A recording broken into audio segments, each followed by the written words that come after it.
Morning class 10th। कल आपने amphoteric oxide तक आपका कंप्लीट हो गया था। आज इसमें क्या है, कुछ मेटल ऑक्साइड जो हमारे यहाँ पे फॉर्म हो जाता है, मेटल ऑक्साइड बनते हैं। वो मेटल ऑक्साइड जो है हमारे वाटर के साथ रिएक्ट करके पोटाशियम हाइड्रोक्साइड और सोडियम हाइड्रोक्साइड बनाते हैं। कुछ जो इसमें मेटल ऑक्साइड जो होते हैं वाटर के अंदर डिजोल्व हो जाते हैं, तो कुछ नहीं भी होते। जो डिजोल्व हो जाते हैं वो मेटल हाइड्रोक्साइड बनाया है जैसे जैसे इन्होंने, तो उनको बोलते हैं हम अल्काली। ओके, यहाँ तक आप ये दोनों रिएक्शन से एक बार रिवाइज कर लेना। नेक्स्ट आपका है जो ऑक्सीजन के साथ रिएक्ट, हमने इतना पढ़ लिया था।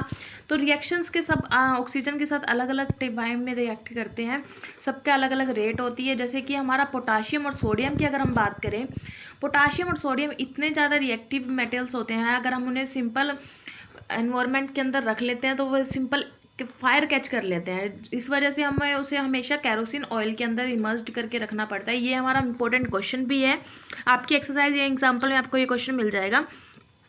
Potassium and sodium react so vigorously then they catch fires it if kept in the open so it prevent. ये आपका यहाँ तक इसका आंसर बनेगा, ठीक है, ये आप ढूंढ लेना अपना।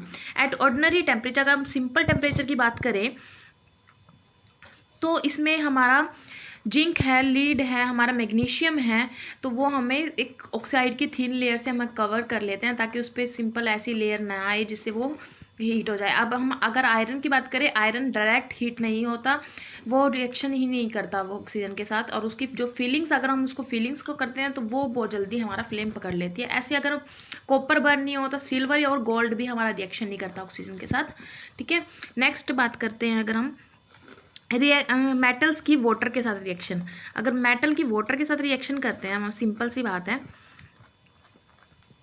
जैसे मेटल है कोई भी, ठीक है, मेटल को अगर सिंपल वाटर के साथ रिएक्शन कर रहे हैं हम, ठीक है, वाटर के साथ रिएक्शन कर रहे हैं तो वाटर में एक हाइड्रोजन मॉलिक्यूल है, ऑक्सीजन मॉलिक्यूल है। सबसे पहले आपको पता है मेटल को अगर वाटर के साथ रिएक्शन कराया हमने, वाटर में दो मॉलिक्यूल है, एक ऑक्सीजन के और एक हाइड्रोजन के, हाइड्रोजन के दो मॉलिक्यूल, ऑक्सीजन का वन मॉलिक्यूल।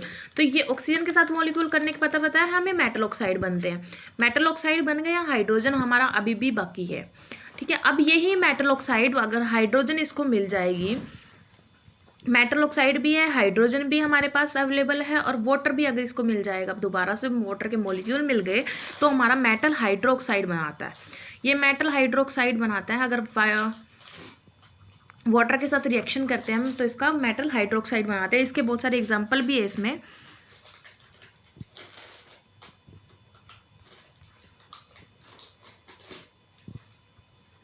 ये रहा हमारा मेटल ऑक्साइड का, हमारा हाइड्रोजन मिल जाती है, मेटल ऑक्साइड को वाटर के साथ रिएक्शन करके मेटल हाइड्रोक्साइड बनते हैं। ऐसे ही हमारा पोटाशियम और सोडियम का लिया हुआ मेटल के साथ रिएक्शन हुई से सिंपल पहले मेटल ऑक्साइड बनाएंगे, मेटल ऑक्साइड को वाटर नहीं लेगा, और उस ये जो होती है बहुत रिएक्टिव मेटल्स होती है दोनों ही, इसकी वजह से इनके अंदर से बहुत हीट बाहर निकलती है, जिसको हम बोलते हैं एक्सोथर्मिक रिएक्शंस। ओके, दूसरा हमारा, अगर हम कैल्शियम की बात करें, कैल्शियम बहुत ज़्यादा रिएक्टिव, ज़्यादा मेटल नहीं होता, इस वजह से ये ज़्यादा रिएक्शन, इसमें से हीट भी बाहर नहीं निकलती। एल्यूमिनियम और आयरन की बात करें तो ये ज़्यादा बनाता नहीं है। इसमें से क्या होता है, एक ये हॉट वाटर और कोल्ड वाटर दोनों से रिएक्शन नहीं करता एल्यूमिनियम, तो इस वजह से इसकी जो हाइड्रोजन गैस बाहर लिबरेट हो जाती है, बाहर इन्वॉल्व हो जाती है, ठीक है। और कॉपर, सिल्वर और गोल्ड जो होते हैं वो वाटर के साथ कभी भी रिएक्शन नहीं करते, ठीक है।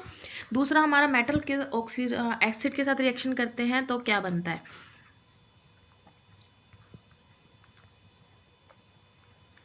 अब मेटल को अगर एसिड के साथ, मेटल एसिड दो टाइप के होते हैं, एक डिल्यूट होता है और एक हाइड्रो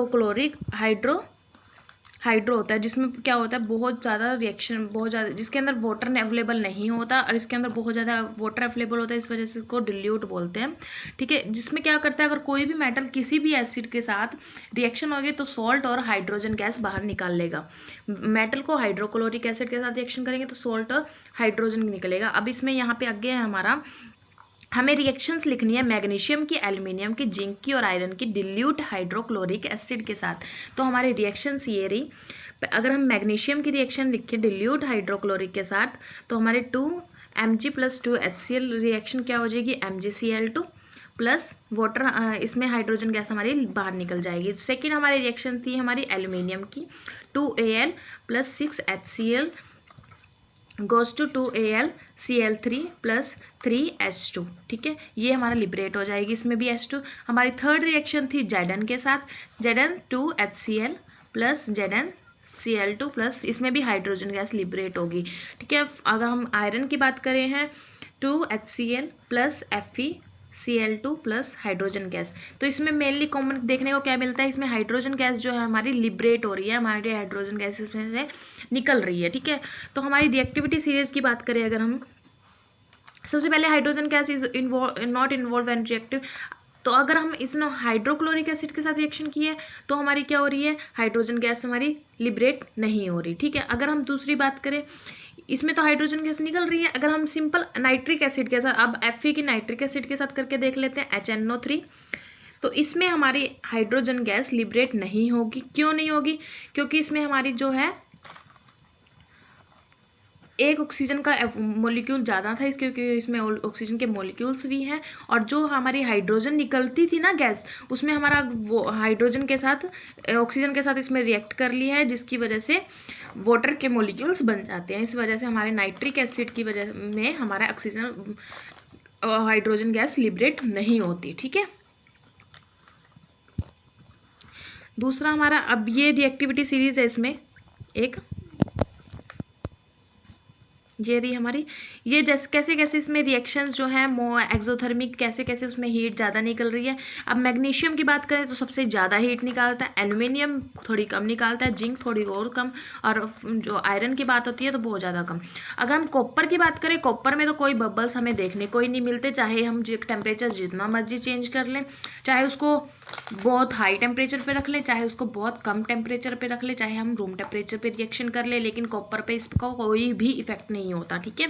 नेक्स्ट हमारा है मेटल को अगर हम सॉल्यूशन दूसरे मेटल के से रिएक्शन करें, मतलब अगर एक मेटल का हम रिएक्शन दूसरे मेटल के साथ रिएक्ट करेंगे तो क्या बनेगा, ठीक है, ये हम करेंगे कल, ठीक है। आप इतना ये रिएक्शंस आप अच्छे से रिवाइज कर लेना और अपनी फेयर नोटबुक में अच्छे से लिख लेना, ओके।